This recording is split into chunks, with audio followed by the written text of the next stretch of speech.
is going to be a video to possibly fix your S-bar bunk heater if you're having issues with it. It's a potential solution that you can do without any tools, and so it's worth trying.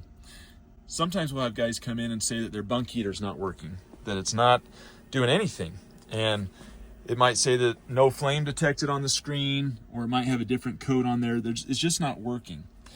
And one of the possible problems can be that the bunk heater lost its prime, and you need to get the prime back in the fuel lines, which is something you can do. I'm going to explain how that can happen, and then I'll explain how you get the prime back. There's really three things that might cause you to lose your prime.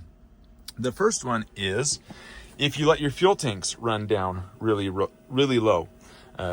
If you get really low on your fuel tank, sometimes you can get air in the S-bar heater line. The second thing is your S-bar heater only pulls out of one fuel tank. Now, this is the most common issue we run into, is that if you park and you might be leaning one way to the left really bad or one way to the right really bad, that will cause the fuel to run to the other tank. And then again, that can cause air to get in the lines. So that's something else to pay attention to.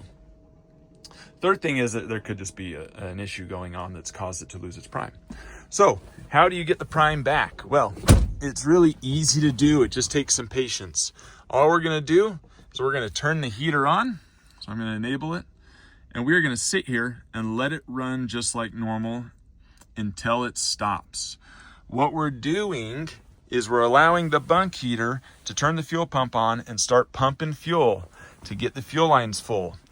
If it's needing to get prime, it'll keep trying, and then it'll say, whoops, something's not working, and it'll shut off. So you're just going to pay attention to this until it stops working.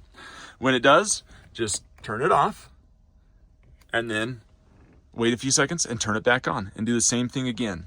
You're going to do this like 5 or 6 times. So you just got to be patient with it.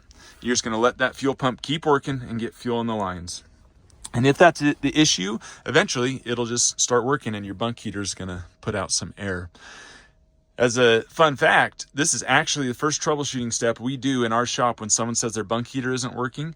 We just turn it on and off a bunch of times and just wait and see if it eventually starts working and gets its prime back. And then, of course, if that doesn't work, we troubleshoot it and fix it. But getting the prime back is very important, so give that a try and see if that helps. Well, I hope you found this video really helpful. If you want to, click right down in here. This is the subscribe button. That'll give you more of our helpful videos. And then after that, come over here and click here for more of our videos.